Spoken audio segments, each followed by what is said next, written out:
So hello guys, for today's vlog magkakabit tayo ng odometer sa ating TMX Alpha at saka headlight.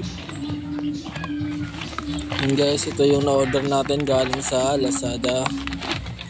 Shopee pala, Shopee ko pala in-order yan guys. And tingnan nyo lang. Medyo nirapan ng magbuklat. So yan guys, yan binili natin headlight grill para ibagay natin sa ano, signal light at sa gilid niya. Ganyan din kasi design niya. Kasi ito naman yung ating speedometer. Universal yan guys, na madali lang ikabit yan. May kasama na siyang ano dyan na socket. Ano mo na, tutusok mo na lang.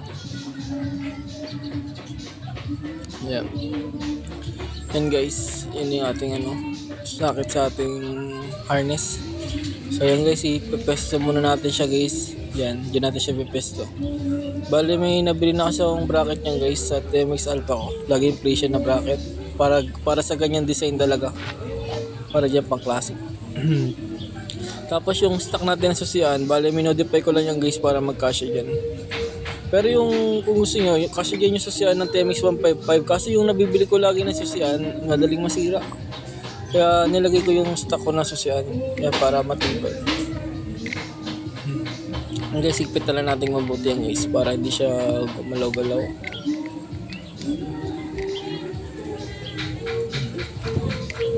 Panoorin nyo lang guys para may matutunan kayo sa ating video kung paano ito gawin.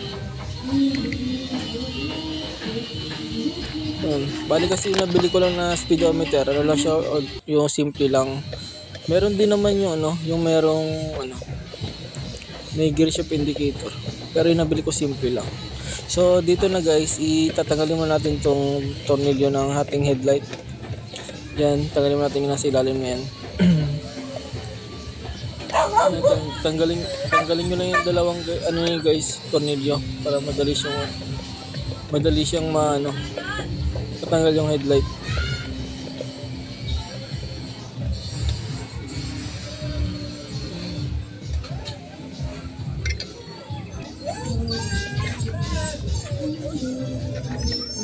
Tapos yan guys, iyan nyo lang yan guys, gutin nyo lang yan.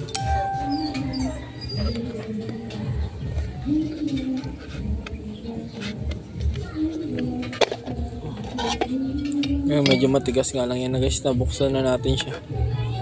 Yan. Bali yung unahin kasi natin guys, ito yung housing niya, ikakabit natin dito sa may ano, sa bracket ng ating headlight para hindi tayo mahirapan mamaya. Yan, pasensya na sa aso guys, maingay. Gaano kasi ako dito kasi sa taas, nag-voice over ako dito. Yan.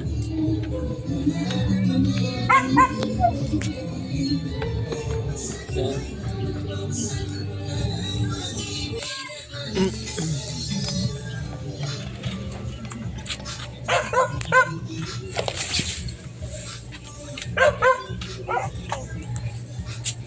O bale dyan guys, yan ano na, lalagyan natin yun na pandikit guys. Yan nabili ko sa Shopee na pandikit. Pwede rin sa cellphone, sa mga ano, chinelas, yan yung ganyan pandikit. Ano yung code nyan? B7000. Yan, B7000 yan guys. Yan, ilalagay natin yan dyan para hindi siya matanggal-tanggal. Kasi kung hindi natin siya lalagyan ng ganyan silicone, maano yung wire natin, mababalatan kasi nagagalaw-galaw din kasi minsan pag naliliko tayo. Kaya importante na meron ganyan yung ating headlight. Meron ganyan na silicone cover yan. Para di masugatan yung wire natin. Yan guys.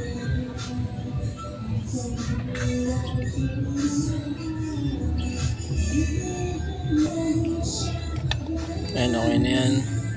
Tapos yun na guys, is tatanggalin natin yung ating bolt gamit ang 12mm socket close range. Yan, tanggalin na natin mabuti guys.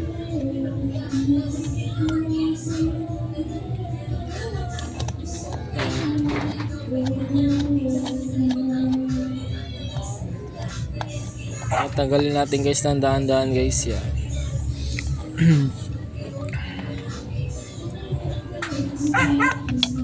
Ay, nahulog pa. Okay, kakabit mo natin sa ating bracket ng ating headlight.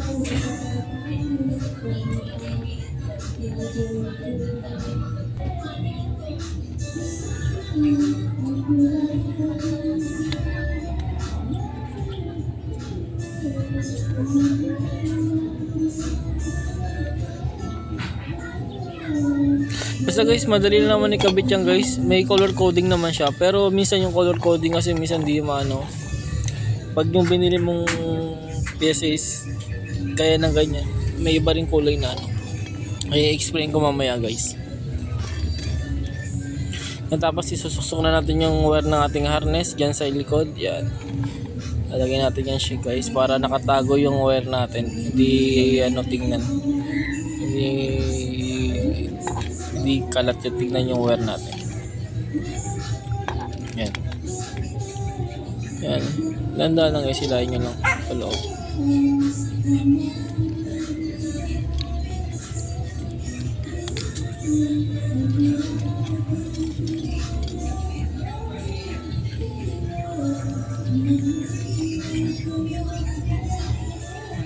Diyan kasi guys is kakabit ko lang ng wire harness na yun guys. Bali ikakabit ko na lang din yung mga wire na yung signal light, mga ano, chassis yan. Bali yung video natin guys is papakita ko sa inyo kung paano lang ikabit yung sa speedometer, kung paano siya ikabit. Para hindi na po kayo magpakabit sa iba, kasi kung ang concept niya is classic, yan, madali lang yan guys.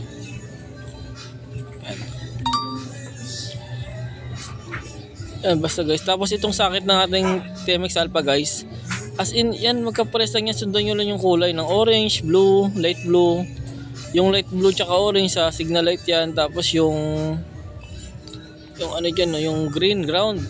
Bali yung ground ng ating speedometer guys, yung black and white ground po yun. Tapos pati yung solid na black wire ground din po siya.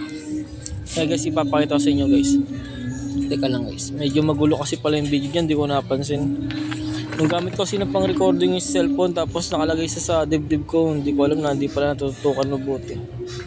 Yan guys, balayin na natin yung orange wire. Itusok natin siya dyan banda kung saan nakapwesto ang female socket ng orange wire. Yan, basta itututok nyo na siya guys, pantayin nyo lang. Yan, tapos dyan yung ating, yung green tsaka ano, red wire.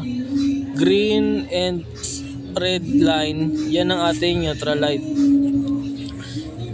indicator para sa ating speedometer. Yan, itutok nyo na guys. Tapos yan yung kulay, yung light blue, yan ang sa ating signal light din yan na right, sa right turn. Yan guys.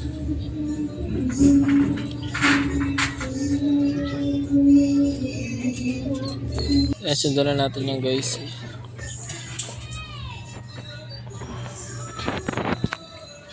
So yan na guys, nakabit na natin siya guys. Bali yung black wire sa kabila guys is accessory wire yan guys, yung galing sa ating harness yan. Solid black wire is accessory wire. Pero yung ating headlamp, yung kulay red, ilalagay natin sa brown wire para pag binuksan natin yung ilaw, doon lang siya ilaw yung ano niya, yung backlight niya. Oh, yan na guys. Oh. Yan. Sundan nyo lang yan guys. Yung basta yung ano yan, sundan nyo lang. Basta yung wire na black tsaka white line, yan yung ating ground. Tapos ang solid black wire, ground din po yan guys. Ground din po. Pwede nyo silang pagsamahin. Yung black na may linyang white tsaka solid na black wire. Pagsamahin nyo na kasi pares po yan na ground. So yun na guys, na ano na natin. Na ano natin siya guys, na kabit na natin kasi no, okay na. So, ayos ba guys? Itatakpan na lang natin siya guys. So yan.